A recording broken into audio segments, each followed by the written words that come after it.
Hi everyone. I wanted to talk to you today about some legislative changes coming to Canada regarding married couples. This wouldn't apply to you if you're common law, although I could see some creative lawyers using it to change things in the common law sphere.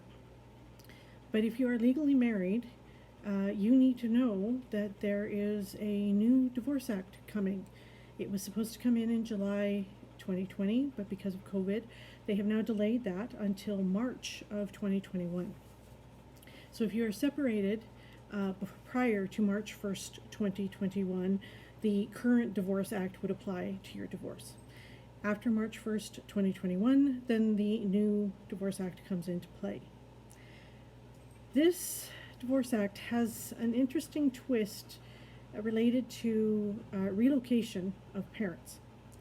It used to be that if you were the primary parent or a parent with a shared parenting regime and you wanted to relocate outside of where you were living, you needed consent from the other parent, or you needed to go to court and get a court order that said you could move with the kids. If you were the parent who didn't have the kids full time, then you would often make arrangements for access to your kids. If they're going to be in another province, you would arrange maybe to have them more on summer vacation, Christmas time, Easter break, fall break, this kind of thing, so that you could have some time with your kids even though you're in another province. But you didn't need more than that. That's what all you needed to do, and keep paying your child support. The new Divorce Act, though, puts a twist on it. The new Divorce Act says that if a parent wants to relocate, whether they're the primary parent or not, requires permission of the other parent. So, their justification for this is that it's in the best interests of the children to have maximum contact with both parents. And this sounds good in principle, but they also didn't put shared parenting in the new Divorce Act as a default. So I question their motives on this one. But regardless, now, or as of March 1st, 2021, if you don't have full-time care or shared care of your children, you will require to get consent or a court order to move yourself. You also can't just send an email or say to the other parent, by the way, I got my posting message and they're relocating me to Gagetown, New Brunswick from Edmonton, and I'm leaving end of June. You are required to provide to the other parent 60 days before your move a court form filled out with your move. And they have up to 30 days before your move to either consent to it or say that they contest it, and it now would require to go to a court hearing before you can move. This is going to throw a lot of wrench in the works for military personnel, for sure, because sometimes they don't have 60 days notice to move. A lot of them have exes who will mess with them. I see it for deployments where the ex will go to the padre or to a social worker and say, oh, we've got too many problems going on with our divorce, or there's issues, so he can't deploy. And very quickly that gets squashed if they're a client of mine, because, of course, if they have a lawyer representing them, there's no reason that they can't dag green and go on their deployment. It's a nice try, but it doesn't work very well. But I can see it being used and abused to prevent the other parent from moving.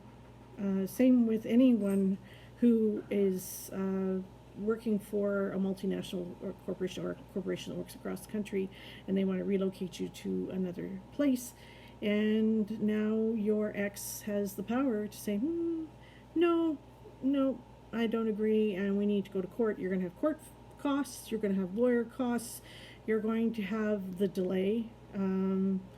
Before the COVID came along, and then altered the court system.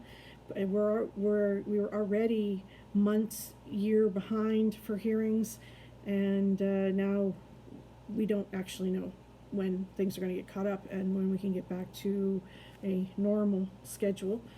Regardless, there's going to be issues, and it's going to come up, and it's going to be a real challenge. I can see a clash coming with the National Defense Act, which regulates the military and gives the military the authority to say, you are moving, and you are moving on this date, and we require you at such and such a place on such and such a day.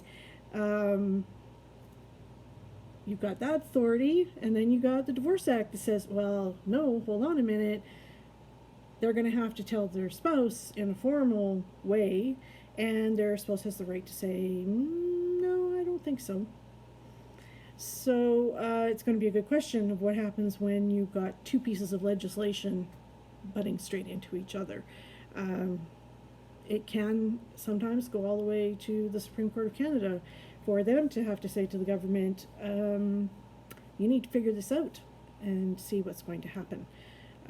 So that could lead to some exciting times in 2021, 2022, as chain of command starts to feel the impact of a piece of legislation that they probably really didn't see coming or anticipate would be affecting the troops. So that's one piece of the new Divorce Act that has been on my mind, and I'm really sort of wondering what the impact is going to be. I deal with a lot of high conflict cases. Most of my cases are high conflict, and I can see there's a lot of messiness coming. There's a lot of men especially who are going to be paying out the legal fees to in order to keep their jobs, and it wouldn't be my choice. That if you're not the primary parent, the putting control of the other parent, putting that control with that other parent, I don't think is going to facilitate ramping down the conflict.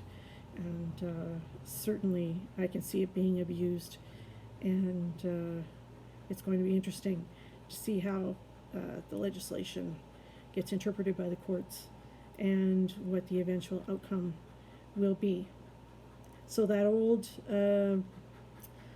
premise that you really, I'm done with the family court system, take the kids, I'll pay my child support, and I'm out of here, isn't going to work anymore come March 2021. So keep that in mind, fellas, as you're contemplating an exit strategy. You may want to think about that. You may want to get divorced before March 2021. Take care.